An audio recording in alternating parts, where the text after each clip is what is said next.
一般来说，一日三餐的人营养顾虑少一点，因为他一天有3次吃正餐的机会，餐与餐中间可能他还加餐，他可能还吃点水果。你一天有好多次机会摄入热量，但你也同样的一天有好多次机会摄入营养。可是如果你要做轻断食的话，一般来说做168的人一天就吃2餐了。一天只有2次机会摄入营养了，所以这个时候如果你不去注意营养的问题的话，是有可能营养不够的，这可能性还蛮大的。所以如果你对轻断食感兴趣的话，你要很严肃的去考虑你的营养问题如何处理啊。绝大多数的人讨论到营养问题的时候呢，我们听到最多的说你什么东西都要吃，然后呢都不要吃太多，这样的讲法是最多的。这句话本身其实没有内容的，我们不可能什么都吃，这句话是不切实际的，没有可操作性啊。我是一日一餐的，我每天只吃中午1顿饭的，我一日一餐已经吃了5年多了。我解决这个问题的方案是什么？我们要把解决营养问题的方案要分成几块来讨论跟来解释。实际上营养分成宏量营养素，或者是叫大量营养素和微量营养素。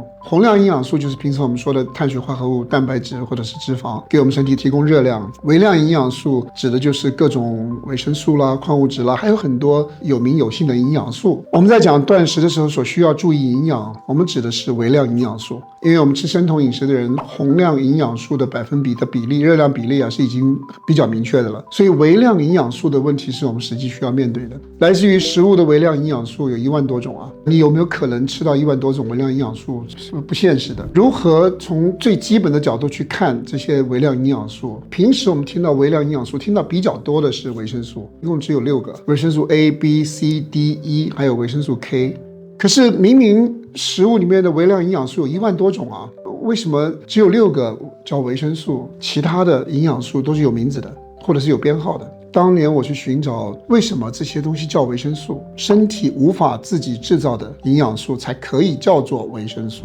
所以维生素 A 我们身体无法自己制造，你可以吃胡萝卜素，你吃到了胡萝卜素以后，你的身体可以把这个胡萝卜素转化成维生素 A， 可是你的身体没有办法凭空制造维生素 A。 维生素 B 你身体自己无法制造维生素 B， 你要在食物里面吃到维生素 B。 维生素 C 我们身体无法制造维生素 C， 所以这些哪怕你身体可以制造一点点都不可以叫做维生素，这是维生素的命名法则。所以了解这一件事情以后，我就把营养素分成2块，一块是维生素，一块是其他。维生素不是药，维生素不能够治病，医治的治，但是缺任何一种维生素都可以治病，导致的治。所以维生素是非常重要的，我不能够确保我的食物可以提供给我足够的维生素，尤其是我进入轻断食了，我一天一餐的时候，一天只有1次机会。事实上我透过食物吃够维生素的机会是比较小的。所以维生素的部分我依赖营养补充剂，这个是解决方案。其他的营养素我身体自己可以制造的，我需要做什么呢？我需要给他们提供足够的原材料，意思就是说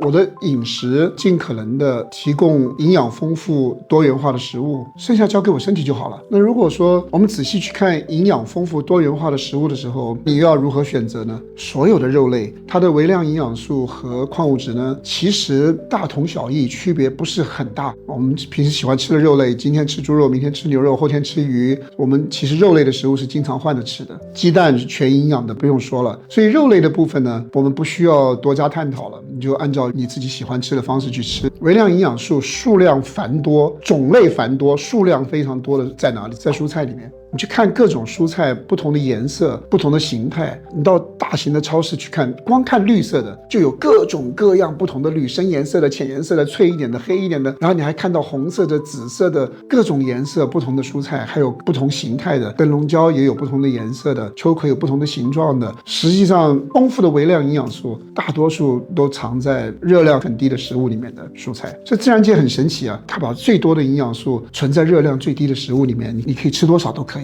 所以从这个角度来说，我自己的配餐呢就很清楚了。肉类我按照我当天喜欢吃的肉类，鸡蛋我每天至少3个鸡蛋一定不能少，然后我每一天的蔬菜，各种不同颜色的蔬菜最少不会少过6种。做菜里面如果有切了蒜片，我把那点蒜片我会吃掉，如果有切了几个姜片，我会把那几个姜片也给它吃掉。种类要多，如果你的蔬菜种类多，那么你涵盖到的微量营养素就多，这样子情况下你就比较不容易缺，你就比较均衡，剩下交给我们自己的身体了。我们身体拿了这些原材料了以后，我们身体可以制造上万种的不同营养素啊。除了维生素跟微量营养素以外所有的营养素。从另外一个角度，我们要把它分成2大类，一类是脂溶性的，一类叫做水溶性的。什么意思呢？脂溶性的营养素，你的胃里面要有足够的脂肪，这些脂溶性的营养素才能够得到充分的溶解。溶解是消化的第一件事情啊，是要先溶解，然后才能消化。所以脂溶性营养素在胃里面如果没有足够多的脂肪，它不能够充分溶解的，后面就不能够很好的消化，你身体就不能很好的吸收了。所以不管你的食物里面有多丰富的营养，胃里面如果脂肪不够是行不通的。水溶性的营养素比较简单，因为胃里面只要有水，它们就会溶解了。我们胃里面始终有水的，所以我们需要知道的就是脂溶性营养素是需要胃里面有足够多的脂肪的。现在这个年代有很多人吃东西害怕吃脂肪，尽可能不去吃脂肪，有的人严格到苛刻的程度了，一点脂肪都不吃的，不管他餐盘里面的东西营养多丰富，他最后一定是营养不良的。就在整个营养界里面，营养素里面究竟是脂溶性的营养素比较多还是水溶性的营养素比较多，科学没有给我们提供一个明确的答案，没有。我们有没有地方可以参考呢？可以，我们可以参考维生素啊，6种维生素啊 ，A、B、C、D、E 还有 K 啊，6种维生素里面只有2种是水溶性的，维生素 B 跟维生素 C 是水溶性的，其他4种都是脂溶性的。我们可以按照普通人合理的去推断，整个微量营养素里面，脂溶性营养素占大多数的可能性非常非常高的，非常非常高。那维生素6种就占了4种了。那如果说微量营养素里面多数是脂溶性的，然后你害怕吃脂肪，你胃里面脂肪不够，你吃下去的东西有相当多一部分的营养素你根本吸收不了，或者吸收不够啊，所以你花了很多心思在决定吃什么不吃什么，都浪费了，没有意义了。所以脂肪一定要够。这样子，如果你采取这个方案来吃你的饮食，不同颜色、不同种类的蔬菜，种类要多，数量不一定要多，但是种类一定要多。这样做，你营养造成缺失的几率啊就会低了很多。那么你营养补充剂是另外一个题目，我们用这2个方案来解决营养的问题。这是第一个，就是如何吃。第二个就是态度问题，你需要放多少专注力在营养上面？就营养这件事情究竟多重要？我可以跟大家说啊，如果我们吃食物就是吃2样东西了，一个提供能量，一个提供营养，哪一样更重要？我可以很明确的告诉大家，营养更重要。为什么？你可以跟我辩论啊，你可以说那不是啊，热量当然重要，如果你不吃热量的话，光吃营养能行得通吗？是的，你讲的对的。但是你不要忘了，我们身体是有储存热量的能力的。举个例子来说，如果你体重是就说100斤的体重好了，很轻了，你的体脂率很低，只有10%，10%的体脂率是非常低了。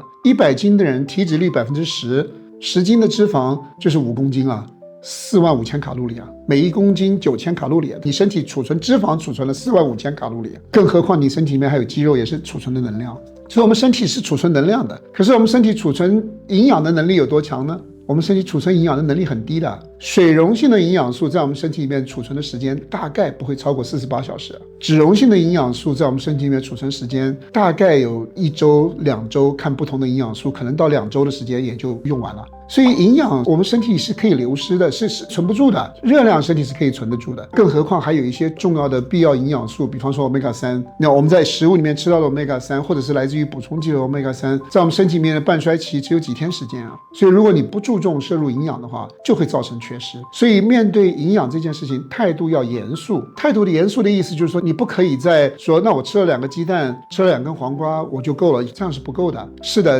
单一鸡蛋营养是很丰富，它够不够全面是个严重的问题啊！你要有一个严肃的态度。所以我建议吃168轻断食的人呢，前一天晚上计划一下明天你吃什么，每天养成做计划的习惯。刚刚开始的时候，你可能会觉得花的时间比较多，你需要去想你要吃什么。你如果养成这个习惯了，1个礼拜、2个礼拜以后，再去考虑明天吃什么时候，很简单的，几分钟的时间你就可以决定。如果你每一天晚上就计划好明天吃什么，然后明天就按照你这个计划去吃，你的营养呢就比较能够得到保障。如果你不养成这个习惯，临时想到什么吃什么，那么你营养不够的风险就会比较高。我自己一天只吃1餐饭，每一天晚上我一定把明天吃什么计划做好，每天都为明天吃什么做好计划，我已经养成习惯了。所以从营养的角度来讲，现在来说已经不是一个挑战了。所以说从现代饮食的角度来说，尤其是现代健康挑战的角度来说，丰富的营养是绝对不可忽视的东西。我们身体的修复是要靠营养的，不是靠药物的。你吃了正确的生酮饮食之后，你有丰富的营养，你身体就有非常好的修复的机会了。所以我们大家需要用很严谨、很严肃的态度来看待营养这件事情。